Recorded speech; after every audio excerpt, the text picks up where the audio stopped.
इयत्ता 9वी, विषय इतिहास, धडा 5वा, शैक्षणिक वाटचाल. प्रस्तावना. मुलांनो, पाठाच्या नावावरून तुम्हाला कल्पना आलीच असेल की आपण या पाठात स्वातंत्र्यानंतरच्या भारतातील शैक्षणिक बदलांची आणि त्याच्यात झालेल्या संशोधनाची माहिती घेणार आहोत. यात आपण प्राथमिक शिक्षण, माध्यमिक शिक्षण आणि उच्च शिक्षण यांचा विचार करणार आहोत. तसेच आपल्या देशातील शैक्षणिक क्षेत्रात संशोधन करणाऱ्या विविध संस्थांचीही माहिती घेणार आहोत. यावरून आपणास आपल्या देशातील शिक्षण व्यवस्थेची कल्पना येईल. भारतातील शिक्षणाचा प्रश्न कठीण आणि गुंतागुंतीचा असून तो सोडविण्यासाठी खूप प्रयत्न करावे लागणार आहेत. हे आपणास स्वतंत्र भारताची पहिली जनगणना झाली तेव्हा समजले. म्हणजे इसवी सन 1951च्या जनगणनेने त्याची कल्पना आली. पहिल्या जनगणनेत साक्षरता प्रमाण फक्त 17% होते. म्हणजे ज्यांना अक्षर ओळख आहे असे लोक एकूण लोकसंख्येच्या फक्त 17% एवढे होते. उदाहरणार्थ, देशाची लोकसंख्या जर 100 धरली तर 100रातील फक्त 17 लोकांना लिहिता वाचता येत होते. यावरून भारताची त्यावेळची शैक्षणिक परिस्थिती किती बिकट होती ते लक्षात येते. परंतु भारत सरकार व राज्य सरकार यांच्या मदतीने पुढे साक्षरतेचे प्रमाण कसे वाढत गेले ते या तक्त्यावरून स्पष्ट होते. जनगणना वर्ष आणि साक्षरता प्रमाण. 1971 34%, 1981 43%, 1991 52%, 2001 66%. वरील तक्त्यावरून स्पष्ट होते की हे प्रमाण उत्तरोत्तर वाढत गेले आहे. परंतु हे प्रमाण वाढविणे हे भारत सरकार पुढील मुख्य आव्हान होते. या आव्हानाचा सामना करण्यासाठी सरकारने अनेक उपाययोजना केल्या. त्यामुळे शैक्षणिक क्षेत्रात हळूहळू बदल झाले. प्राथमिक शिक्षण.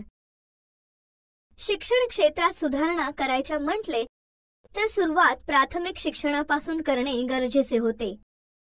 प्राथमिक शिक्षण म्हणजे 6 ते 14 वयोगटातील विद्यार्थ्यांना जे शिक्षण दिले जाते ते शिक्षण होय. यामध्ये 1ली ते 8वी या इयत्तांचा समावेश होतो. 1988 मध्ये केंद्र सरकारने प्राथमिक शिक्षणाचा प्रसार करण्यासाठी म्हणजे प्राथमिक शिक्षण देशाच्या कानाकोपऱ्यात व खेड्यापाड्यात पोहोचविण्यासाठी आणि शैक्षणिक दर्जामध्ये सुधारणा करण्यासाठी खडू-फळा योजना सुरू केली. ही योजना ऑपरेशन ब्लॅकबोर्ड या नावाने ओळखली जाते. शालेय वातावरण उत्साही करण्याच्या भूमिकेतून ही योजना सुरू करण्यात आली. या योजनेअंतर्गत शाळांचा दर्जा सुधारणे, किमान शैक्षणिक साधनांची पूर्तता करणे म्हणजे शाळांना त्या गोष्टी उपलब्ध करून देणे, प्रत्येक शाळेला सुयोग्य अशा 2 वर्गखोल्या, मुले व मुली यांच्यासाठी स्वतंत्र स्वच्छतागृह, 2 शिक्षकांपैकी 1 स्त्री शिक्षिका, फळे, नकाशे, खेळणी, प्रयोगशाळा साहित्य, छोटेसे ग्रंथालय, मैदान, क्रीडा साहित्य यासारख्या सुविधांसाठी सरकारने निधी उपलब्ध करून दिला. या योजनेमुळे प्राथमिक शिक्षणाचा प्रसार जलद गतीने होण्यास मदत झाली. 1994 मध्ये ही योजना विस्तारण्यात आली. संघटन, लवचिकता, अभ्यासक्रमात व्यवहारातील घटकांचा समावेश आणि विविध समाज स्तरातून आलेले विद्यार्थी या सर्वांचा विचार करून या योजनेत बदल करण्यात आले. 100 पेक्षा अधिक विद्यार्थी संख्या असणाऱ्या शाळांमध्ये एक जादा वर्गखोली म्हणजे 3 वर्गखोल्या व 2 ऐवजी 3 शिक्षकांच्या नेमणुकीची तरतूद करण्यात आली. केवळ मुलींसाठीच्या शाळा सुरू करण्यात आल्या. तसेच अनुसूचित जाती जमातींचे लोक ज्या भागात जास्त आहेत अशा भागात शाळा सुरू करणे, ग्रामीण भागातील मुला-मुलींना शिक्षणाच्या प्रवाहात आणणे या बाबींवर भर देण्यात आला. तसेच शिक्षकांची भरती करताना एकूण जागांच्या 50% जागांवर स्त्रियांची नेमणूक करण्याचे बंधन राज्य सरकारवर घालण्यात आले. उदाहरणार्थ, एखाद्या शाळेत जर 10 शिक्षक असतील तर त्यातील 5 स्त्री शिक्षक व 5 पुरुष शिक्षक असणे आवश्यक झाले. 1994 मध्ये प्राथमिक शिक्षणाच्या सार्वत्रिकीकरणासाठी जिल्हा प्राथमिक शिक्षण कार्यक्रम म्हणजेच डिस्ट्रिक्ट प्रायमरी एज्युकेशन प्रोग्राम सुरू करण्यात आला. महाराष्ट्रासह भारतातील इतर 7 राज्यात हा उपक्रम सुरू झाला. यामध्ये पुढील उपक्रमांचा समावेश होता: प्राथमिक शाळेत मुलांची 100% उपस्थिती, विद्यार्थी गळती रोखणे, म्हणजे काही मुले वर्षाच्या सुरुवातीस शाळेत येत असत पण हळूहळू त्यांचे शाळेत येणे बंद होत असे, हे रोखण्यासाठी प्रयत्न करणे. मुलींचे शिक्षण, दिव्यांगांसाठी शिक्षण, प्राथमिक शिक्षणावर संशोधन करणे व शिक्षणाचे मूल्यमापन करणे, पर्यायी शिक्षण, शिक्षणासंबंधी समाजामध्ये जागृती करणे इत्यादी उपक्रमांचा यात समावेश होता. पोषक आहार राष्ट्रीय योजना 1995 मध्ये ही योजना सुरू करण्यात आली. त्यालाच मध्यान्ह भोजन योजना असेही म्हणतात. मुलांना मधल्या सुट्टीत शाळेत भोजन उपलब्ध करून देणे हे या योजनेचे स्वरूप आहे. शाळेतील गळतीचे प्रमाण कमी व्हावे, शाळेतील उपस्थिती वाढावी, मुलांचे कुपोषण कमी व्हावे, मुलांना सकस आहार उपलब्ध व्हावा, यासाठी 1ली ते 5वी पर्यंतच्या मुलांकरिता ही योजना राबवली जाते. विशेष माहिती. मुलांनो, तुम्हाला हे माहीत असायला हवे की महाराष्ट्र राज्याची 1960 साली स्थापना झाल्यानंतर शासनाने राज्यामध्ये 1ली ते 7वी इयत्तांपर्यंतचा एकसारखा अभ्यासक्रम सुरू करण्याचा निर्णय घेतला. या अभ्यासक्रमाचा मसुदा बनवण्याचे काम मुंबईच्या एसटी कॉलेजचे प्राचार्य सय्यद राऊफ यांच्याकडे सोपवले गेले. 1991 मध्ये केरळ राज्य पूर्णतः साक्षर ठरले आणि जर महाराष्ट्र राज्य पूर्णतः साक्षर व्हायचे असेल ते केरळप्रमाणेच महाराष्ट्रातही विविध शैक्षणिक धोरणे, उपक्रम, योजना राबविल्या पाहिजेत. मुलांनो, ताराबाई मोडक या भारतातील पहिल्या बाल शिक्षण तज्ज्ञ होत्या. त्यांना भारताच्या मॉन्टेसरी म्हणतात. मॉन्टेसरी या पहिल्या बालकेंद्री शिक्षणाचा पाया घालणाऱ्या स्त्री होत्या. 1939 साली मॉन्टेसरी बाई भारतात आल्या. त्यांच्यापासून प्रेरणा घेऊन ताराबाई मोडक यांनी बोर्डी व कोसबाड येथे शैक्षणिक कार्याला सुरुवात केली. ही दोन्ही ठिकाणे ठाणे जिल्ह्यात आहेत. त्यांनी आदिवासी मुलांसाठी अंगणवाड्या सुरू केल्या. प्रत्यक्ष कृतीतून शिक्षण, कुरणशाळा, तांत्रिक, व्यावसायिक शिक्षणाचा प्रसार करण्यासाठी त्यांनी खूप परिश्रम घेतले. मुलांनो, कुरणशाळा कशा सुरू झाल्या ते आपण पाहू. आदिवासी मुले शाळेत का येत नाहीत याचे कारण ताराबाईंनी शोधले असता त्यांच्या लक्षात आले की त्यांना गुरे चरायला कुरणात जावे लागते. त्यावर ताराबाई म्हणाल्या, ठीक आहे, मुले शाळेकडे येत नाहीत तर मग आपण आपली शाळाच मुले असतील तेथे नेऊया. म्हणजे कुरणातच मुलांना शिकवले जाऊ लागले. यातूनच कुरण शाळेचा जन्म झाला. तसेच अंगणात सुरू झालेली शाळा म्हणजे अंगणवाडी होय. अनुताई वाघ या आदिवासी समाजात कार्य करणाऱ्या शिक्षण तज्ज्ञ होत्या. शिक्षणाद्वारे आदिवासींच्या जीवनात जागृती निर्माण करण्याचे काम त्यांनी केले. ठाणे जिल्ह्यातील कोसबाड येथे त्यांनी आदिवासींच्या उन्नतीसाठी एक संस्था स्थापन केली. या संस्थेला कोसबाड प्रकल्प म्हणून ओळखले जाते. आदिवासींच्या शिक्षणासाठी अनुताई वाघ यांनी पाळणा घरे म्हणजे लहान मुलांना सांभाळण्यासाठी व्यवस्था केली. बालवाड्या म्हणजे लहान मुलांसाठी शाळा, प्राथमिक शाळा, निरक्षर प्रौढ व्यक्तींना साक्षर करणे, अक्षर ओळख करून देणे यासाठी वर्ग सुरू केले. बालसेविका प्रशिक्षण महाविद्यालय इत्यादी शैक्षणिक संस्था सुरू केल्या आहेत. माध्यमिक शिक्षण. मुलांनो, भारत स्वतंत्र झाल्यानंतर त्यावेळचे शिक्षण मंत्री मौलाना अबुल कलाम आझाद यांनी शिक्षण क्षेत्रात महत्त्वाचे बदल घडवून आणण्याचे ठरवले. यासाठी डॉक्टर सर्वपल्ली राधाकृष्णन यांच्या अध्यक्षतेखाली विद्यापीठ शिक्षण आयोग नेमण्यात आला होता. या आयोगाने माध्यमिक शिक्षणासंदर्भात एक स्वतंत्र आयोग नेमण्याची शिफारस केली. त्यानुसार 1952 ते 53 मध्ये शासनाने डॉक्टर लक्ष्मणस्वामी मुदलियार यांच्या अध्यक्षतेखाली देशातील माध्यमिक शिक्षणाचा अभ्यास करण्यासाठी मुदलियार आयोग नेमला. डॉक्टर लक्ष्मणस्वामी मुदलियार यांचेच नाव या आयोगाला देण्यात आले. यावेळी भारतात 11वी अधिक पुढची पदवीची 4 वर्षे किंवा 11वी अधिक 1 अधिक 3 असा शिक्षणाचा आकृतीबंध होता. या आयोगाने माध्यमिक शिक्षण अभ्यासक्रमाचे स्वरूप, शिक्षणाचे माध्यम, अध्यापन पद्धती यांचा अभ्यास करून शिफारशी केल्या. त्या पुढील प्रमाणे आहेत. आयोगाच्या शिफारशी: शालेय शिक्षण 11 वर्षांचे असावे. त्यातील शेवटची 2 वर्षे उच्च माध्यमिक शिक्षणाची असावीत. परीक्षा घेताना मूल्यमापनाची आधुनिक तंत्रे वापरावीत. उच्च माध्यमिक स्तरावर इंग्रजी, हिंदी व मातृभाषा या 3 भाषा असाव्यात. अध्यापन पद्धतीत तसेच ग्रंथालये आणि प्रयोगशाळा यात सुधारणा करावी. यासारख्या शिफारशी केल्या होत्या. या आयोगाने उच्च माध्यमिक वर्गांची संकल्पना मांडली होती. संपूर्ण देशभरात ही संकल्पना राबविणे किंवा त्याची अंमलबजावणी करणे अवघड झाले.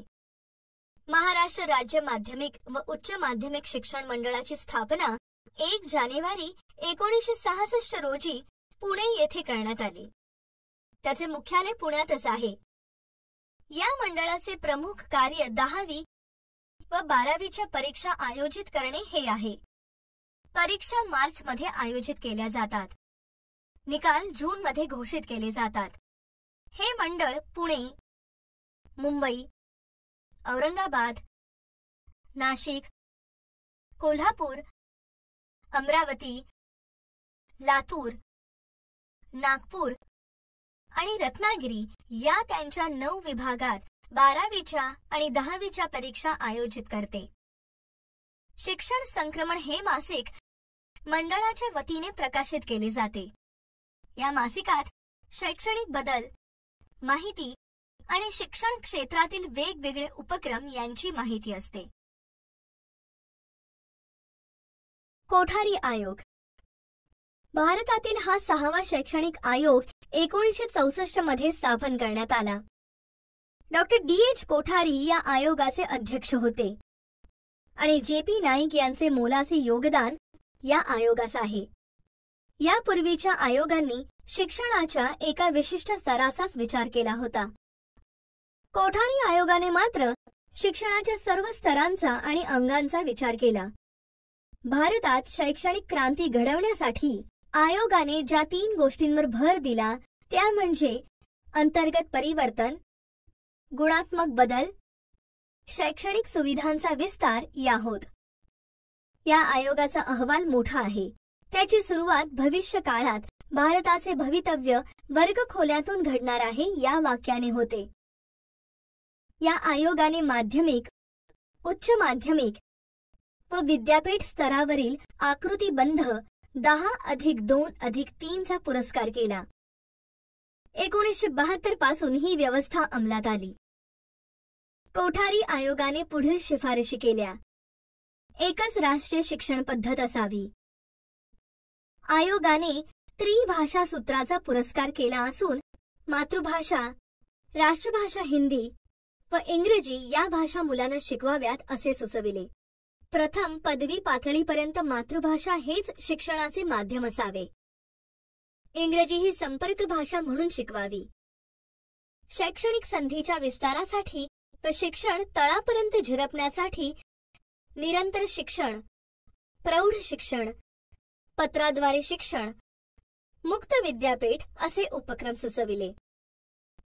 अनुसूचित जाती जमातींसारख्या उपेक्षित घटकास प्राधान्य देणे, सरकारी अंदाजपत्रकात शैक्षणिक खर्चावरील तरतुदी वाढविणे अशा शिफारशी केल्या. महाराष्ट्र राज्याने या आयोगाने तयार केलेला 10+2+3 हा आकृतीबंध 1972 मध्ये स्वीकारला व 1975 मध्ये 10वीची पहिली शालांत परीक्षा म्हणजे बोर्डाची परीक्षा घेतली.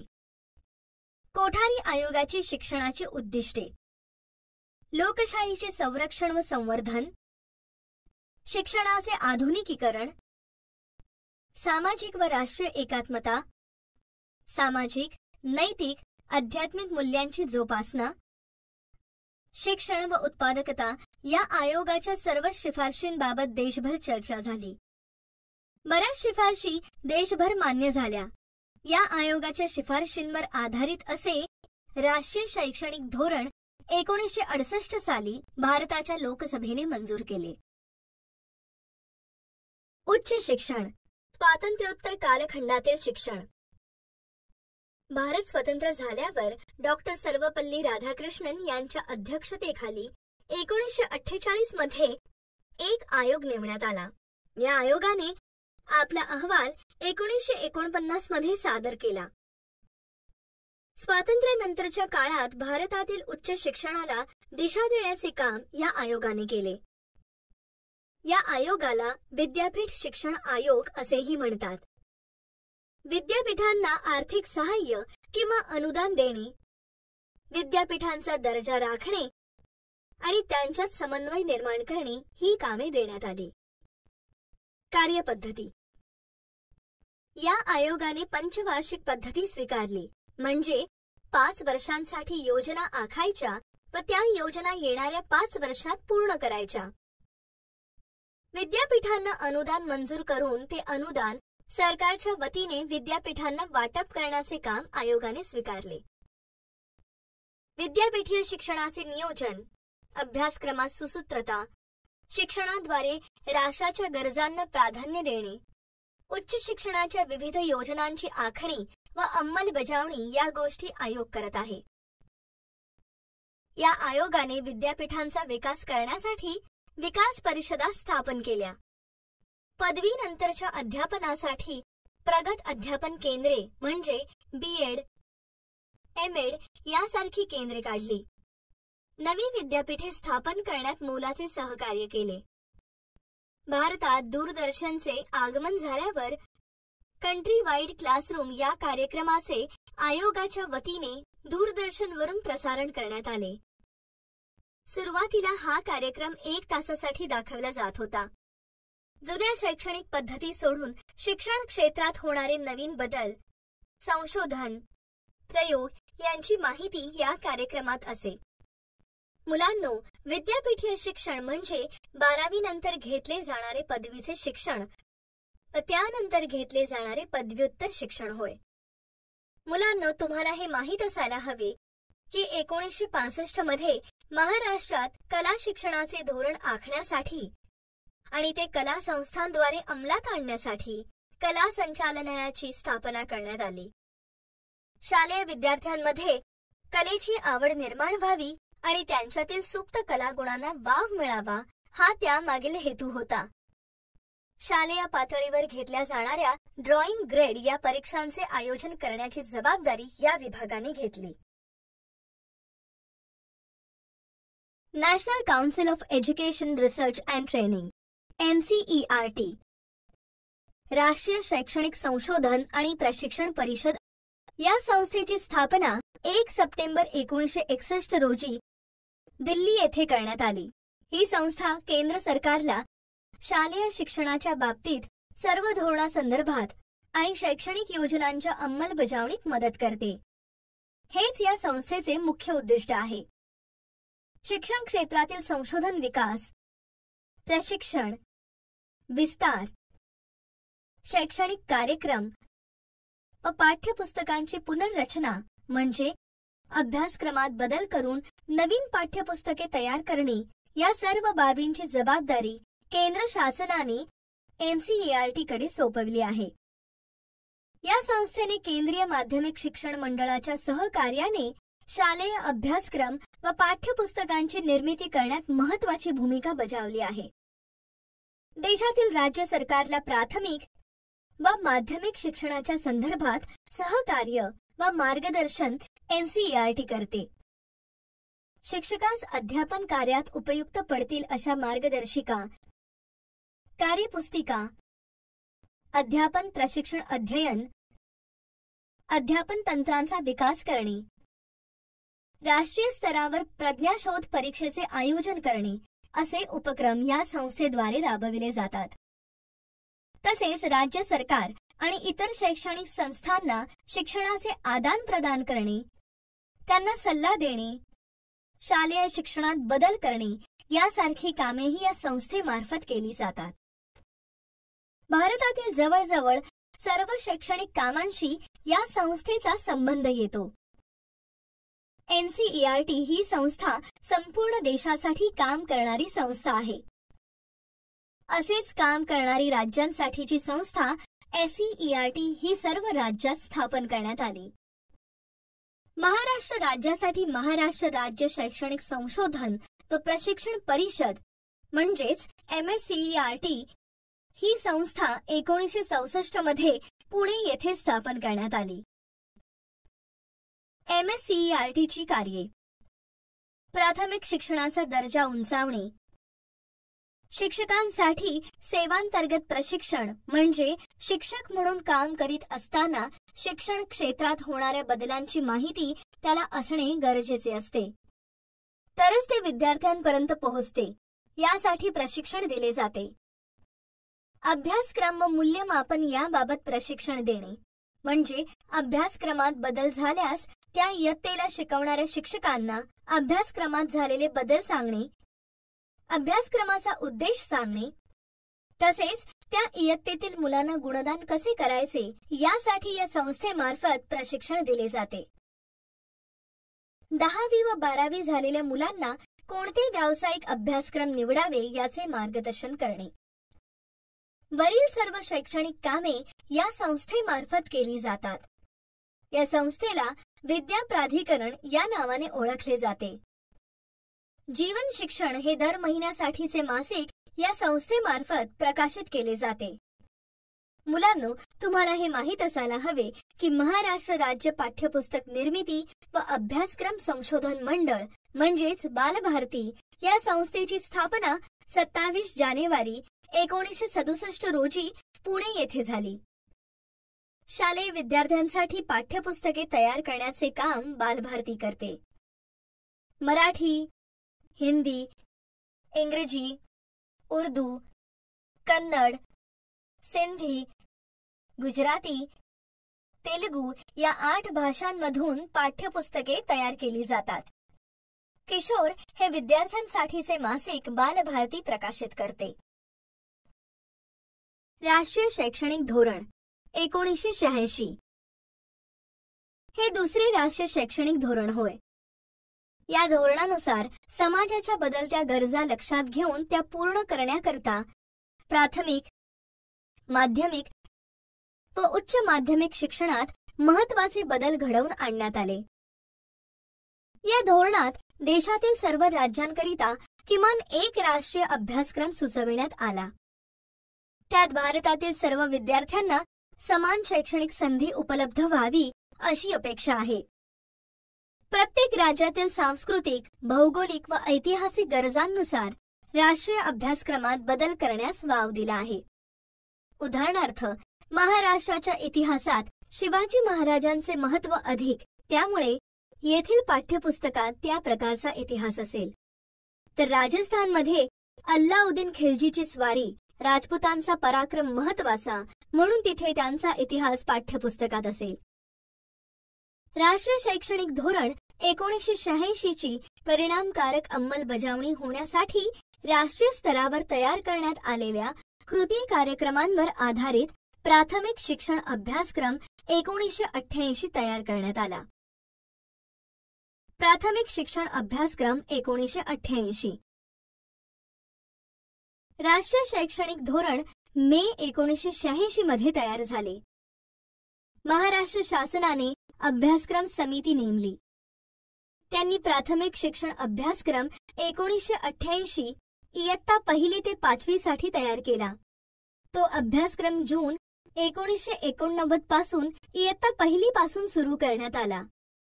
हा अभ्यासक्रम बालकेंद्रित राहील याची काळजी घेतली, म्हणजे त्या मुलांना समजेल, आवडेल असा तयार करण्यात आला. प्राथमिक शिक्षण अभ्यासक्रम 1988 हा इयत्ता 1 ते 5वी व 6वी ते 8वी अशा 2 स्तरांमध्ये विभागलेला आहे. क्षमताधिष्ठित प्राथमिक शिक्षण अभ्यासक्रम 1995. राष्ट्रीय शैक्षणिक धोरणानुसार प्रत्येक राज्याने आपल्या राज्याच्या गरजांचा मेळ घालून प्राथमिक शिक्षण अभ्यासक्रम 1988 तयार केला. राष्ट्रीय स्तरावर किमान अध्ययन क्षमता निश्चित करण्याविषयीचा कार्यक्रम हाती घेण्यात आला. इसवी सन 1990 मध्ये मनुष्यबळ विकास मंत्रालयामार्फत डॉक्टर R.H. दवे यांच्या अध्यक्षतेखाली एक समिती स्थापन करण्यात आली.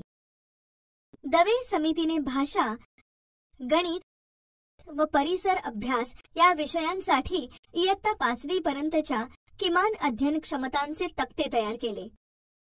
त्यामध्ये एकाच इयत्तेमधील क्षमता कोणत्या क्रमाने विकसित करावयाच्या हे दर्शविले होते. तसेच एखाद्या क्षमतेची श्रेणी वाढत्या इयत्तेनुसार कशी वाढणार हे देखील सांगितले होते.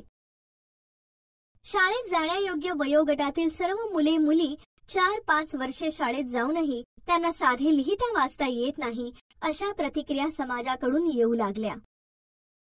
मिळालेल्या ज्ञानाचा उपयोग मूल व्यवहारात करू शकत नव्हते. यामुळे प्रत्येक विद्यार्थ्याने इयत्तेनुसार शिक्षण घेतल्यानंतर वर्ष अखेरीस टिकाऊ आणि व्यवहारात उपयोगी पडेल असे ज्ञान त्याला मिळाले पाहिजे. त्यासाठी क्षमताधिष्ठित अध्ययन अध्यापनाची संकल्पना पुढे आली. उदाहरणार्थ, इयत्ता 4थीच्या विद्यार्थ्याला गणित विषयातील संख्या ज्ञान पाठातील 1001 ते 10,000 पर्यंतच्या संख्यांचे वाचन, लेखन व आकलन होणे ही त्याची त्या इयत्तेतील अध्ययन क्षमता होय. उपग्रह वापर. शैक्षणिक कारणासाठी उपग्रहाचा वापर करण्यासाठी भारताने 1975 मध्ये यश मिळवले. या कार्यासाठी इस्रोचे भारतातील अवकाश संशोधन केंद्रातील शास्त्रज्ञ एकनाथ चिटणीस यांनी त्यात महत्त्वाची भूमिका बजावली.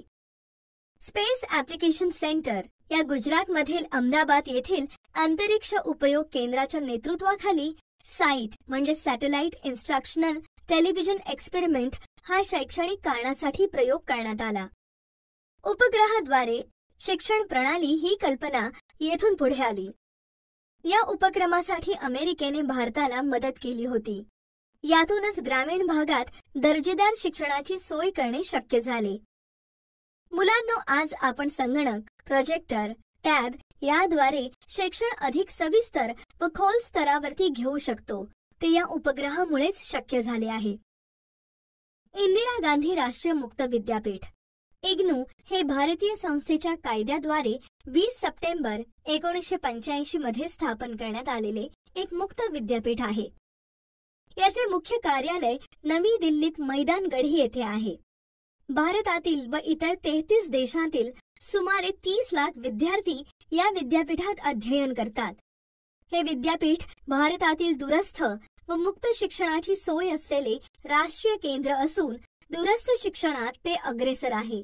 संयुक्त राष्ट्र संघ या आंतरराष्ट्रीय संघटनेने 1970 हे वर्ष जागतिक शैक्षणिक वर्ष घोषित केले होते.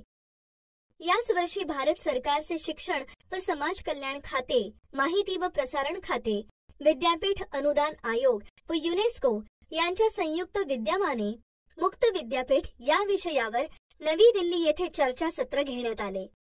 म्हणजे या विषयावर सविस्तर चर्चा करण्यात आली. या चर्चेतूनच मुक्त विद्यापीठ स्थापन करण्याची कल्पना पुढे आली. मित्रांनो, युनेस्को ही संयुक्त राष्ट्र संघाची संलग्न अशी संस्था आहे. याद्वारे जागतिक शैक्षणिक, सांस्कृतिक गोष्टींचा विचार केला जातो. 1974 मध्ये सरकारने पी. पार्थ सारथी यांच्या अध्यक्षतेखाली एक समिती नेमली. त्या समितीच्या सूचनांनुसार व शिफारशीनुसार 20 सप्टेंबर 1985 रोजी मुक्त विद्यापीठ आकारास आले. त्याला प्रधानमंत्री इंदिरा गांधी यांचे नाव देण्यात आले. मुलांनो, मुक्त या शब्दावरून आपल्या लक्षात येते की ज्याला कोणतेही बंधन नाही असे होय.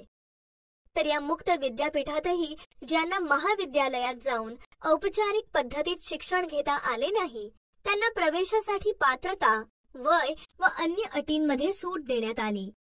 यात शिक्षण घेताना तुम्ही तुमचा अभ्यास घरी बसून करू शकता. परीक्षेसाठी फक्त तुम्हाला परीक्षा केंद्रावर जावयाचे असते. विद्यापीठाने 1990 मध्ये आकाशवाणी व दूरदर्शन या माध्यमातून दृकश्राव्य पद्धतीने दूरस्थ शिक्षण सुरू केले. दृकश्राव्य म्हणजे आपण बघू व ऐकू शकतो असे साधन होय. दूरस्थ शिक्षण म्हणजे पारंपरिक पद्धतीने तुम्ही रोज महाविद्यालयात न जाता आपले काम, नोकरी करत करत शिक्षण घेऊ शकता. इंदिरा गांधी मुक्त विद्यापीठाने विविध शाखांमधून 1000हून अधिक अभ्यासक्रम राबविले. देशात 58 प्रशिक्षण केंद्रे, परदेशात 41 केंद्रे स्थापन करून विद्यापीठाने शिक्षणाची सोय केली. मुलांनो, यशवंतराव चव्हाण महाराष्ट्र मुक्त विद्यापीठ हे महाराष्ट्रातील एक विद्यापीठ आहे. त्याचे मुख्यालय नाशिक येथे आहे. वायुनंदन हे सध्या विद्यापीठाचे कुलगुरू आहेत व डॉक्टर दिनेश भोंडे विद्यापीठाचे कुलसचिव आहेत. यशवंतराव चव्हाण महाराष्ट्र मुक्त विद्यापीठ 1 जुलै 1989 रोजी सुरू झाले. विद्यापीठाचे संस्थापक कुलगुरू डॉक्टर राम ताकवले यांनी आपल्या कल्पक दृष्टीने आणि कार्यपद्धतीने बहुमाध्यम तंत्रज्ञानाचा उपयोग करत लोकांना त्यांच्या गरजेची कौशल्ये प्राप्त करून घेण्यासाठी आवड, सवड व निवड याला महत्त्व देणारे अभ्यासक्रम तयार केले.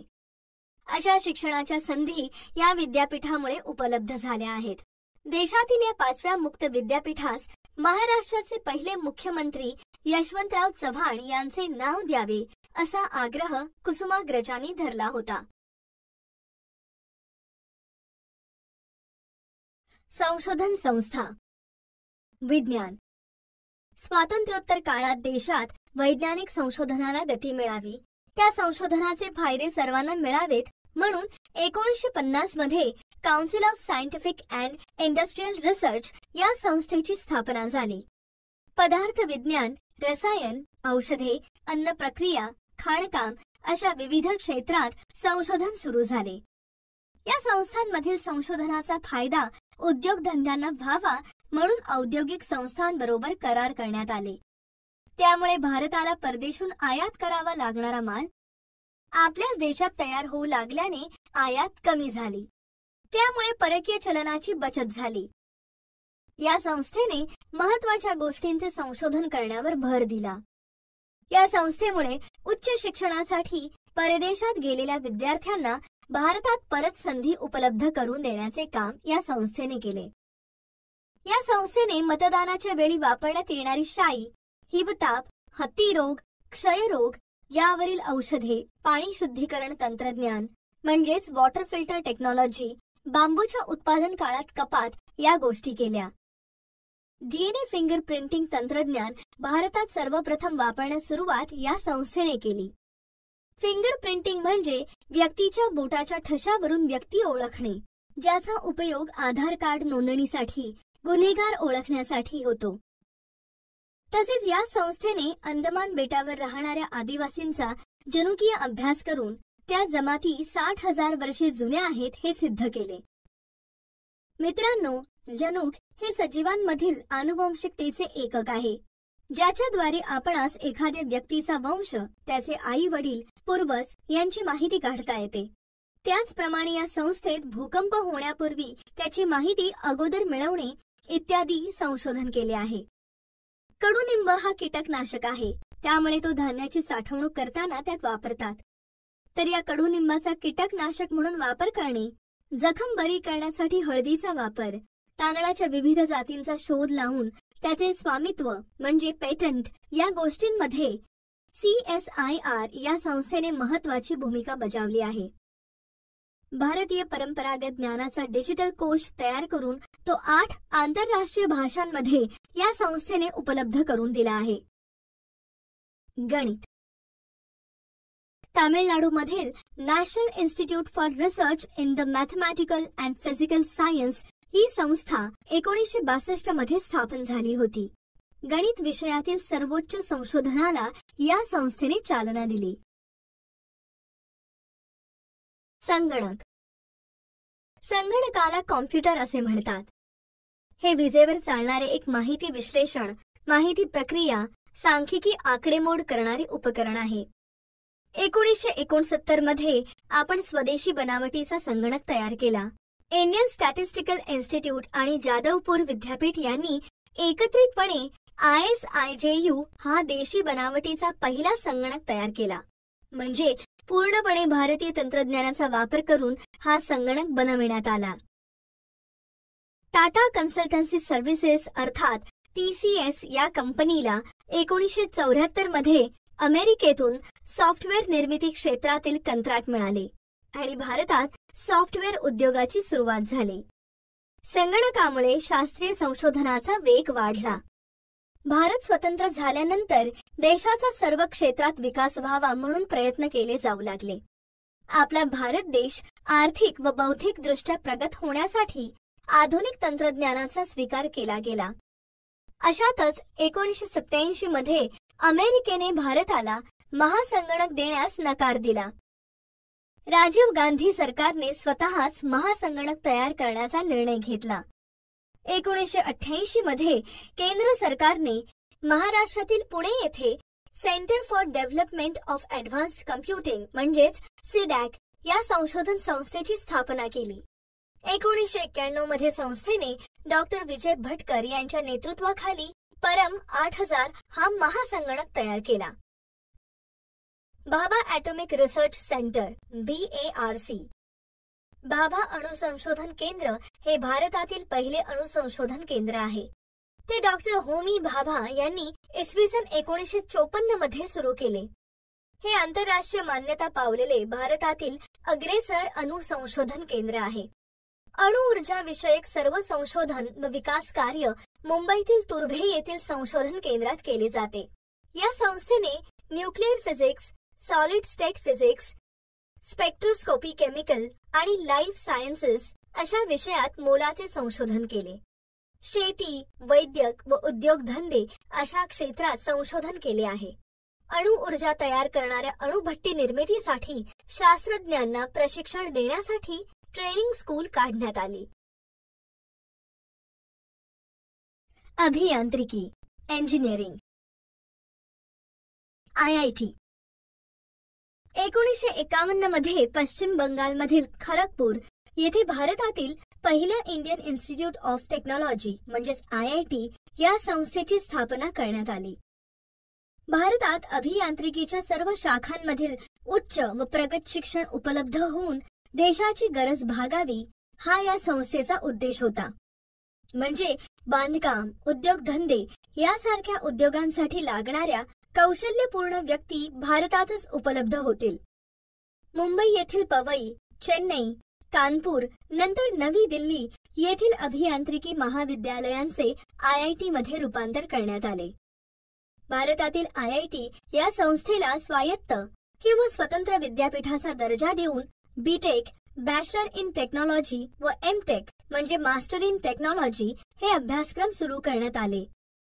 BTech प्रवेशासाठी 12वी पास झालेल्या विद्यार्थ्यांना जॉईंट एंट्रन्स एक्झामिनेशन म्हणजेच JEE ही परीक्षा द्यावी लागते.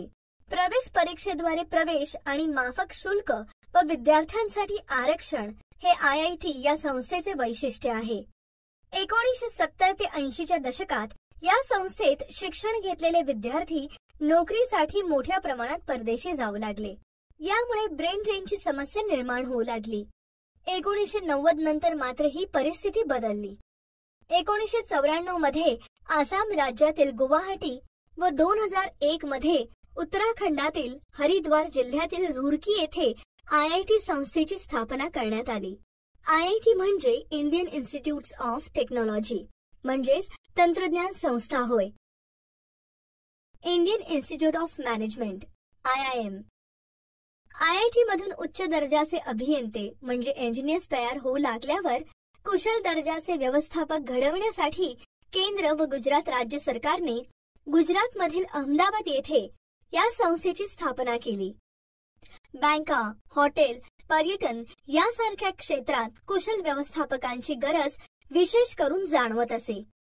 अमेरिकेच्या हार्वर्ड बिझनेस स्कूल या संस्थेने वरील संस्थेच्या उभारणीत मदत केली.